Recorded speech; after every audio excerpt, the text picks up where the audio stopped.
People always say that children are innocent, that they see the world with pure, untouched eyes. I used to believe that. Until the day my 5-year-old daughter saw something I had completely missed, something that was hiding right inside my own home. My name is Sarah. I was 34 years old, a mother, a wife, and what I believed was a happy woman. I had a beautiful daughter named Lily, a house that felt like a home, and a marriage I thought was solid. My husband Daniel worked long hours, but I never questioned it. I trusted him completely. That was my first mistake. Daniel's mother, Margaret, had moved in with us 8 months before all of this happened. She told us it was temporary. Her apartment lease had ended, and she needed just a few weeks to find a new place. But weeks turned into months. And slowly, quietly, Margaret made herself very comfortable in my home. In my kitchen. In my routines. In my life. I won't lie, there were moments that felt uncomfortable. The way she rearranged my cabinets without asking. The way she whispered to Daniel when she thought I couldn't hear. The way she looked at me sometimes like I was a guest in my own house.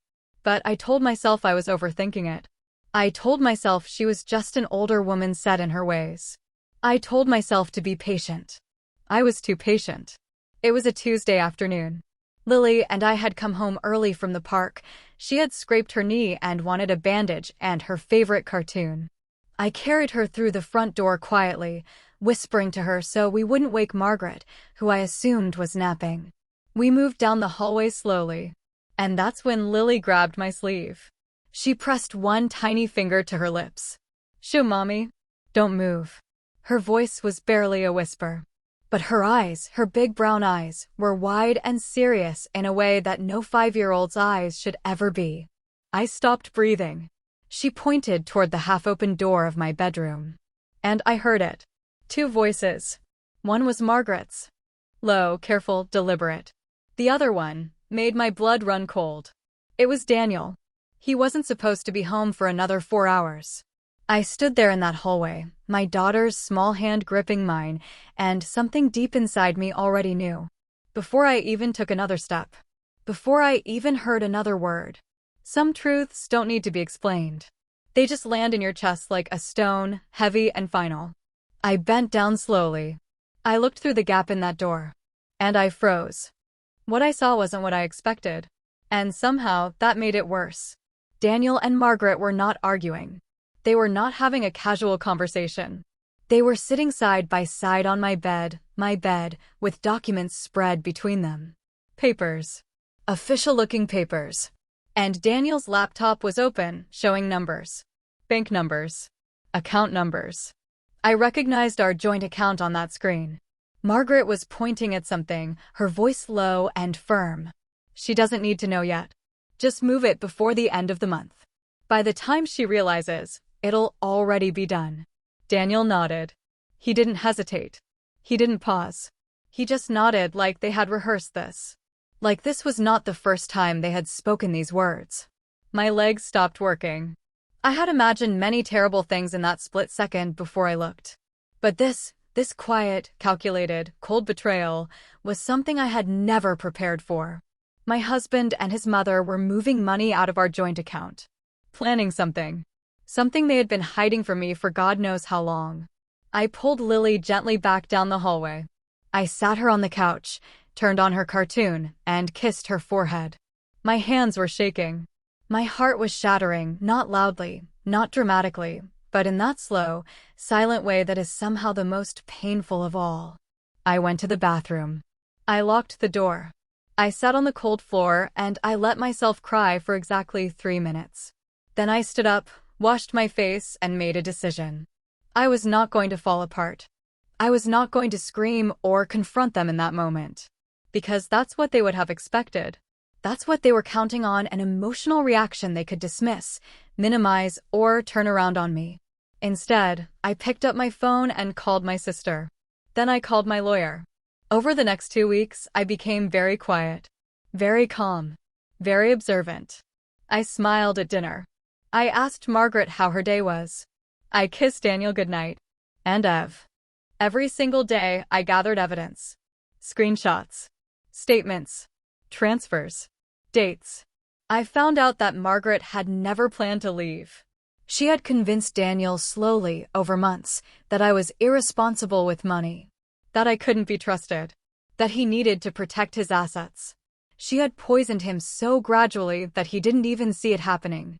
And Daniel, the man I had loved for 9 years, the father of my daughter, had chosen to believe her over me, had chosen her plan over our marriage, had chosen deception over honesty, without a single moment of guilt that I could see. That was the moment my heartbreak turned into something else entirely. It wasn't rage.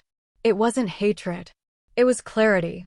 I finally saw everything exactly as it was. And once you see the truth that clearly, you cannot unsee it. You cannot go back to pretending. And you absolutely cannot lose. The morning I had been preparing for arrived on a quiet Saturday. Daniel was at the kitchen table. Margaret was making her tea like she owned the place, because in her mind, she already did. And I walked in dressed, calm, and carrying a folder. I placed it on the table between them. "I think we should talk," I said. "All 3 of us." Daniel looked confused. Margaret looked at the folder, and for the first time since she had moved into my home, she looked uncertain. Inside that folder was everything. Every transfer. Every date. Every screenshot of their private messages that my lawyer had helped me legally obtain.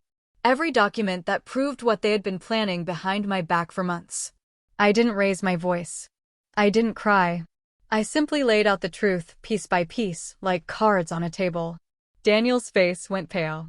He opened his mouth twice and closed it again. Margaret tried to speak, tried to twist the story, tried to say I had misunderstood, but my lawyer was already on the phone. And the bank had already been notified the day before. Every account was frozen pending the legal review. Their plan had already been dismantled. Quietly. Completely. Before they even saw it coming. Margaret left my house that same afternoon with 2 suitcases. She did not say goodbye to Lily. The divorce was finalized 4 months later.